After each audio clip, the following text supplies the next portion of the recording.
The good life is a fragile state of temporary fulfilled needs, demanding a constant flow of materials, food, goods, energy, water, waste, money, data, and so on. These flows demand an apparatus of distribution and processing that generates a field of tension between the urban and the rural as opposed poles of anthropogenic landscapes.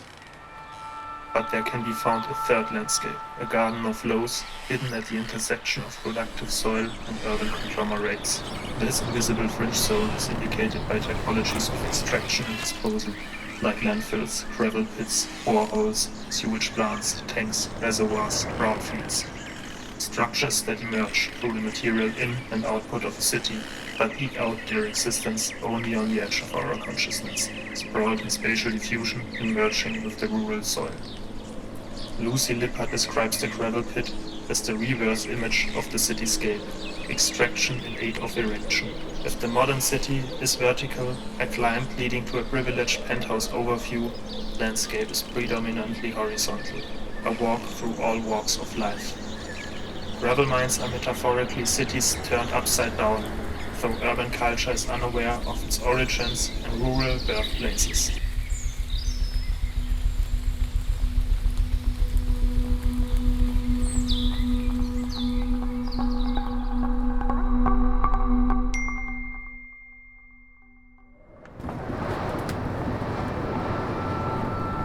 Pandemic times of social isolation in which overcrowded urban spaces appear as hostile environments, narrow apartments sometimes feel like prison cells, and public parks are overrun, these rural spaces of vastness, air and earth wait to be unlocked.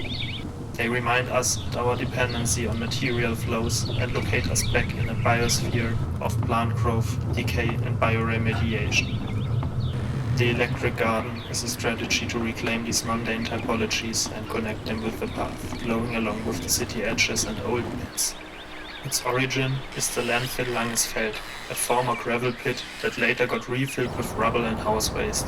Out of 5 million cubic meters of waste, a new mountain emerged in the flat plains of Marsfeld. Here will be the garden's digital brain, with underground server caves and solar fields. A fine grid of sensors and shoe-based markers cover the area with a virtual coordinate system that enables data to be gathered and stored in the landscape. The virtual grid is projected onto the physical topography and records a variety of environmental data like temperature, humidity, noise, soil conditions. Respecting the history of the waste mountains, the garden should become a mausoleum for data waste, make an end to its unlocality, creating digital and natural entanglements.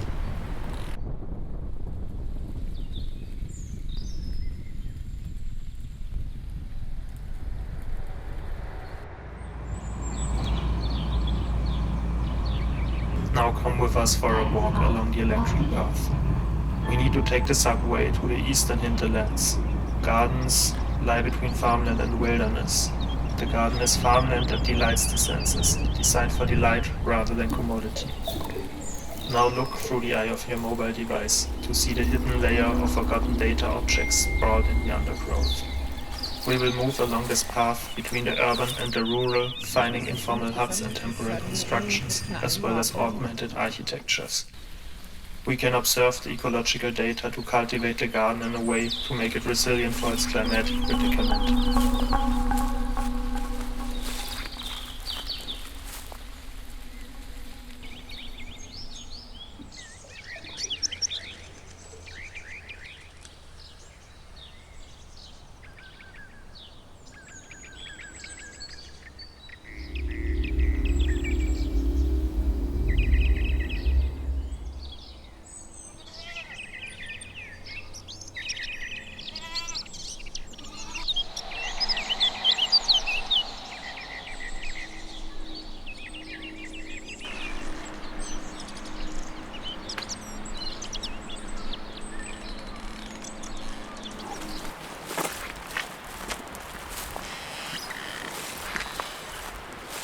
Feel free to leave your own traces, store a text, old photo or any other data you want to make forgotten, yet remembered for some.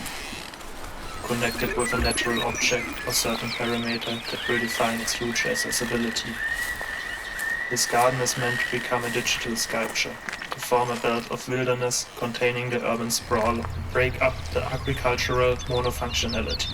Every flow in the city has to pass it at some point. It is a field of experimentation, providing open soil for urban inhabitants and a refuge for migrating animals. It is an attempt to a urbanization process that is indispensable if we are to regain control over our food production, regenerate our environment, provide for our subsistence.